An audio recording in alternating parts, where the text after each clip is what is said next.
السلام عليكم ورحمة الله وبركاته. كم جرتنا بلوانكي نجاك أبدو جرتو الحمد لله. أرى لي فيديو هراك بدي سنين فجرة فيديو نرامو قافي أصدر نقافتني في سنين فجد جدي ودا سنين سنة قافي سنين ديبي سوف إن شاء الله.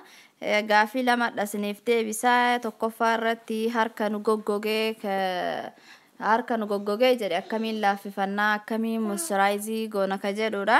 Lammaffaarratti ammoo qaama bakka nu babarrate qaama keenya nu babarrate akkamiin ofirraa balleessna ka jedhu gaafii as dura gaafatame isinii deebisa jedhee waadaa isinii seena inshaallah guyyaan rabbi fedhe adhaadha isinii deebisuufi haga dhumaa na hordofaa isiniin jedha. Tokkoffaarratti ka harkarra isinii jalqaba harki keenya sababni inni nu goggoguu fi irra hedduu bishaanumaan wal qabate wanta meeshaa dhiquu mana qulqulleessuu wanta akkana nyaata hojjechuu amma bishaan kanaan wal qabatu wajjin tokkoffaarratti harki keenya wanni inni dafee nu goggoguu fi ammas wayita waa qulqulleessinu yookaan keemikaalaan ka qulqulleessinu ta'e wanta keemikaalaa kunneen illee hedduu tokko harka nama goggoysa wanta amma saamunaadhaan wal qabate kanneen uffata harkaa miicuu manuma waanuma qulqulleessan kanayyuu saamunaa adda addaatiin ka keemikaala of keessaa qabu kanayyuu ka qulqulleessinu ta'e harki keenya dafee nu goggoga.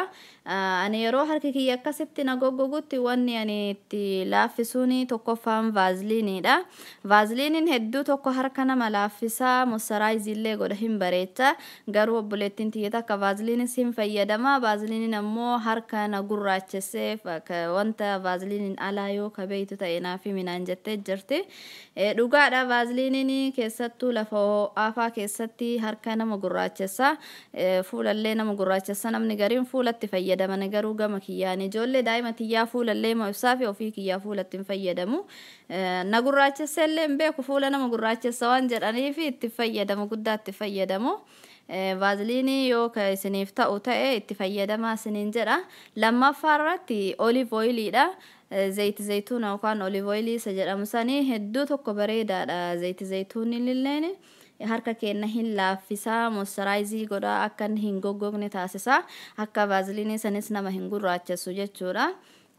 Wayita waa hojjannee geessinee jenne hundayyuu olive oilii kana fuunee harka keenya sirritti dibannee sirritti keessa isaa bakka hundayyuu harka keenya kana sukkuumnee moisturaayizii goonee ofirraan dhiqnu akkasitti wajjin deemna. Yoo ka guyyaa waa hojjataa bullu ta'e oollu ta'e immoo halkan harka keenya dibannee rafnaane harka keenya hedduu tokko moisturaayizii nu godha. Olive oilii sanillee taree yeroo tokkotti fayyadama. Wanti ani yeroo hunda fayyadamu kan hin dhiifne ka hedduu tokko jaalladhe ammoo kaakaoo batariidha. Kireemii kun akkuma asirratti argitan kana suuraa kaasirra jiru kana kaakaoo batarii kana hedduu tokkotti fayyadama harka kiyyaa fi miila kiyyaafis fuula kiyyaafis isuma fayyadama. Garuu yeroo amma nu bira wintara wayitee baradoon gadi bu'aa jiru qorra guddaa waan ta'eef yeroo kana vaaziliinii malee wanti waan namaa godhu hin jiru. Vaaziliinii fayyadama harka kiyyaaf yeroo kana qorraa kana garuu wayita gadi ba'uufaa fayyadama kaakaoo batarii kana. Wayitee aduudhaa lafa ho'aa samarii kana ammoo kaakaoon kun hedduu tokko harkallee qaama hundayyuu ka dibatan ta'e nama bareechaa qaama namaa kana qulqulleessee bareecha akkasuma ammallee moisturaayizii godhaa harka goggoga hin laaffisaa guyyaa 2-3 wal jala dibatanii jennaan harka kanarrattiyyuu nama argisiisa jechuudha jijjiirama bareedaa nama agarsiisa. Hedduu tokko jaalladhaan kaakaoo batarii kana mana keessaa hin dhabu yeroo marayyuu isaan isa fayyadama jechuudha bakka kireemawwan irra guddina kan fayyadamu kireemin ni fayyadamu isa kana itti fayyadamaa isiniin jedha innis. Wanta akka looshinii kanneen yoo ka dibannu ta'e isa caalaarra jechuudha inni yeroo magadifaa baanufaa keessatti yoo ka ibsannu ta'e harka keenya wayitee saniif moisturaayizii nu godha malee harka keenya laaffisee kan of tursiisu wanta akka looshinii caalaa wanta akka zayitii oilii kanneen kokonaatii ta'e zayitii olive oilii ta'e mana keessaa qabnu kanneen yoo ka ibsannu ta'e hedduu tokko qaama gogaa keenya keessa gadi seenee sirritti moisturaayizii godha akka nama dhadhaa ibsatetti wanta looshinii kanneen irra wanta akka qibaatii mana keessaa qabdan kanneen ibsadhaa isatu irra gogaa keenya nuuf laaffisa. Harka laaffisuu irratti ganuma yoo ka jedhu ta'e qaama nu babarrate isiniif hima lamaffaarratti inshallah. Qaamni keenya sababni inni nu babarratuuf tokkoffaan yeroo qaamni keenya duraan qalloo yoo taane ka furdannu ta'e nama babarrataa nama hundarrattiyyuu akkasuma babarrataa qaama harka kana gubbaa faarratti miila tafa kana faa gubbaarratti nama babarrataa akkasuma dubartiin takka yoo ka yeroo ulfaa sanirratti garaan isiirratti harma isiirratti illee akkasuma babarrata jechuudha yeroo siin deettee kaatufaa itti baay'ata hedduu tokko nama jibbisiisa. Sababa kana fi nama babarrataa garuu hin babarrata malee uummata akkamiidhaa qaamarratti nama hin geessu nama hin hooksisu nama madaa'u rakkina tokkoyyuu namarratti hin fidu garuu ijumarratti yoo laalanii namatti hin tolu malee akkuma namatti ba'u sana ofirraa balleessuudhaaf illee hedduu tokko jabaata qaamni nama babarrata ofirraa balleessuudhaaf akka wanta biraa namarratti ba'ee guyyaa yeroo gabaabaa keessatti namarraan badu yeroo fudhata jechuudha. Garuu yoo obsaan itti deddeebi'anii jedhan namarraa hin bada. Ani as dura ka itti fayyadamaa ture ka hedduu tokko na gargaare ammas garuu ani ofirraa balleessuudhaaf itti hojjetaan jiru dhiisee jira. Ture jira eega dhiisee gaafa dahee ulmaa keessa jiru sani ka garaa kiyya ofirraa xiqqeessuudhaaf itti hojjedhu achumaanni sallee ofirraa balleessuudhaaf itti yaale gara ji'a 2-3 akkas wal jalatti fayyadamee amma dhiisee jira.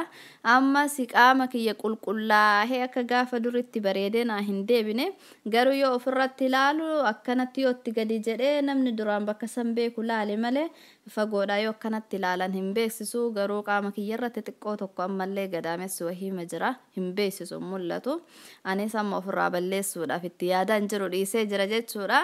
Wanti ani ofirraa balleesseen ka akka narraa baduuf na gargaare tokkoffaarratti viiksiidha. Viiksiin kun nama hundaaf hin ta'u. As dura buleettiin tiyya takka na hooksisee qaama kiyya na hooksisee jettee jirti. Qaama nama hundaaf hin ta'u natti fakkaata yoo ka itti fayyadamuu barbaaddan ta'e haga qaama keessan irratti hin fayyadamne dura yookaan harka keessan faa gubbarratti xiqqoo tokko dibdanii yoo laaltan bareedaadha. Gogaan qaama namaa kun hundi isaatiyyuu tokkoo miti. Alaarjikii hasaasiyyaa garagaraa faa namni qaamni isaa kun tokko waan hin ta'iniifi irraa yoo ka hasaasiyyaa irraa isinitti ta'u ta'e alaarjikii isinitti fidu ta'e achumatti osoo qaama keessan irratti hin dibannee ofirraa dhiiftan jechuudha. Viiksiin hedduu tokko bareedaadha hedduu tokko bareedaadha dafee namarraa akka inni hin qulqulleessullee akka inni dafee namarraa badu godha jechuudha. Guyyaa 2-3 hin balleessu garuu ittuma deddeebi'anii yoo ka dibatan ta'e. Ani wayitee garaa kiyya ofirraa xiqqeessuudhaaf wanta qabattoo garatti hidhadhu yeroo ulmaa dahee ka'usan hidhadha. Yeroo sanitti viiksii garaa kiyya dibadheeti wanta feestaalii garaa kiyya irratti hidhadheeti qabattoo garaa kiyya irratti hidhadha. Achumaan dafqaa wanta adda addaa narraa baha achumaan inni illee narraa suuta suutan xiqqaataa deeme jechuudha. Haala saniin ofirraa balleesse. Ammas kaakaa'oo batariidha. Kaakaa'oon batariin kun ofii isaatiyyuu irratti barraa'ee jira.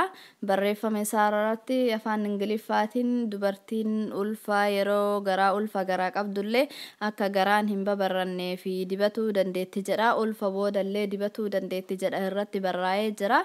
Kaakaa'oo batariin kunillee hin balleessa isallee hin fayyadama hedduu tokko fayyadama. Akkasuma akkuma reeffi viiksii isiniin jedhe san garaa kiyya irratti dibadha. Feestaaliidhaan maradha achi booda qabattoo garaa kiyya keessa garaa kiyya irratti hidhadha akkasumatti deema hadha boru uftaan narraa bada jedhee osoo laaleen gara ji'a 2-3 akkas fayyadamee haala saniin narraa badee jira inshallah. Waan guddaatti hin fayyadamne waa alaatti hin binne mana kiyya keessatti fayyadamu haala saniin ofirraa balleesse. Ammas olive oilii fi kokonaatillee hin balleessa jedhama. Ani isa hin beeku ofii kiyyaa ittiin fayyadamne garuu yoo itti fayyadamtanillee qibaatii qaama keenyaaf fayyadamnu waan ta'eef uummata akka qaama irratti miidhaa nama hin geessu yoo fayyadamtanii ilaaltanis bareedaadha jedhee isin gorsa inshallah. Irdiinillee bareedaadha hin balleessa jedhama. Irdiillee akkasuma qaama kiyya fuula kiyyaa fi wanta adda addaa finniisaa fi itti fayyadama garuu babarruu garaa shantararrii saniif ofirraa balleessa jedhee ittiin fayyadamne ofii kiyyaas dura yoo itti fayyadamanis uummata akka waan miidhaa namarra geessuu miti yoo itti fayyadamtan bareedaadha yoo ilaaltan isiniin jedha. wanta keemikaalan qabne kama mana keenya keessa jiru yoo itti fayyadamne yoo bu'aa irraa hin argatin illee miidhaa kan namarra hin geessine yoo ta'e yoo yaalle uummata akka rakkoon qabu siniin jedha. Kana fakkaata inshaallah kaadha siniif qopheesse. xiqqoo tokkollee ta'uu isin fayyada jedhee abdii qaba inshaallah. Kana fakkaataa yoo jaallattan obboleewwan keessaniifillee sheer godhaadha. Sheer godhaa obboleewwan keessaniifillee yoo jaallattanii viidiyoo isin jaallachiise isin gammachiise jedha obboleewwan keessaniifillee sheer godhuu hin dagatina. Isaanillee harraa fayyadamanii walirraa haa barannu wal haa barsiifnu wal haa jajjabeessinu isiniin jedha obboleewwan kiyya. Kana fakkaata inshaallah yaada keessan karaa komentii jalaatiin naaf ka'a. Gaafiillee yoo qabaattan akkasuma karaa komentii jalaatiin naaf ka'a inshaallah. Yoo isin jala karaa jalaatiin isiniif deebisuun natti mijatin illee akkanatti karaa viidiyooti yeroo tokko walitti qabee isiniif deebisa inshaallah. Kana fakkaataa hedduu tokko isin jaalladha naaf jiraadha. Assalaamu alaykum wa rahmatullahi wa barakaatuh.